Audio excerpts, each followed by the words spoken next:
Kasi ang advocacy talaga ng vendor party list para po sa lahat ng vendors, para nga tulungan yung mga vendors, yung mga nagtitinda, kasi di ba pag vendors tayo, importante talaga yung puhunan. Hindi ka kasi makapagtinda kung wala kang puhunan.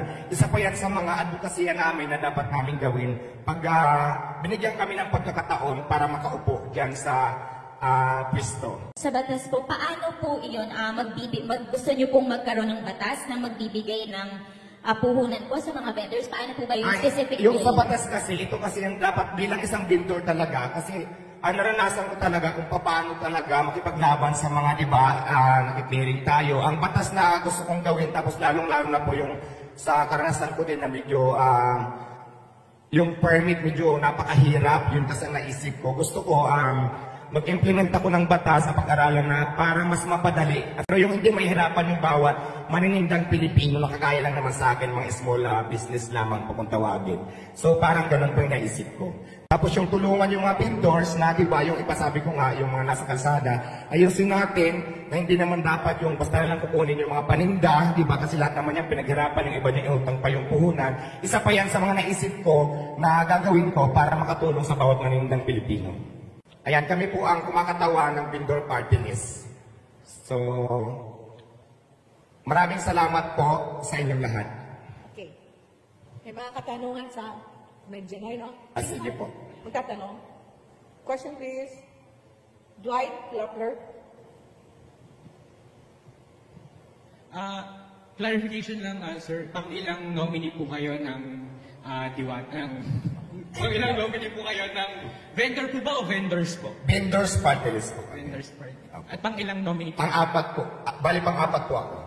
At kung makapasok po ang Diwata, ang vendor, sorry. Kung makapasok po ang vendor sa Congress, ano po yung specific legislation na gustong i-push ng inyong group? Ayan, ang advokasya po kasi ng vendor party list ay tulungan iangat ang bawat maninindang Pilipino. Magtatayo kami ng kooperatiba para na kung saan mas hindi mahirapan lumapit yung bawat maninindang Pilipino. Meron din kaming gagawin mga advokasya namin na yung mga vendors na kailangan natin iayos, lalo na po katulad sa akin, dati lang po street vendors din po, yun po ang isa sa mga tututukan ko din para po yung walang mga pwesto, pwede natin tulungan para magkaroon ng mga pwesto, abot lang din sa kanilang makakaya.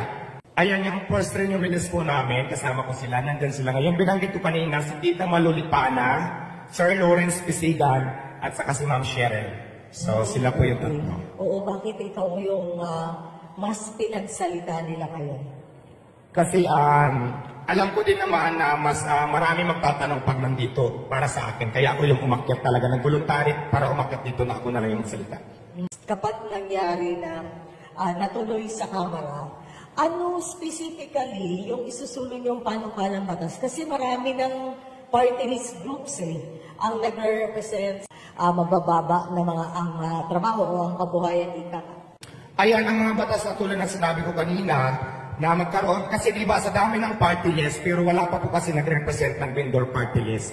Nandito kami ngayon para maging boses sa lahat po ng mga vendors, para tulungan po, magtulong-tulong kami para mayangat po ang mga vendors sa buong Pilipinas.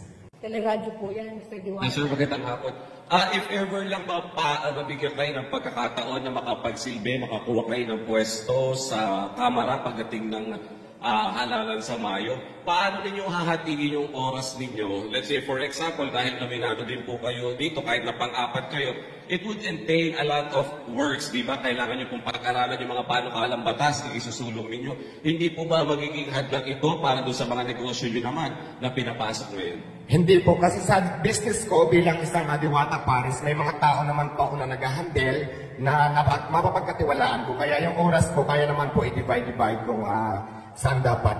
So, binibigyan din ng garantiya yung publiko na ano po ang mas focus ninyo ngayon na dahil tinanggap ninyo yung nominasyon, yung pagtitinda po natin, pagiging vendor o yung mga advocacies at paano batas na isusulong ng inyong pong party list group? Siyempre magpupokus tayo sa party list, pero hindi naman pwedeng pabayaan ko na yung tindahan ko.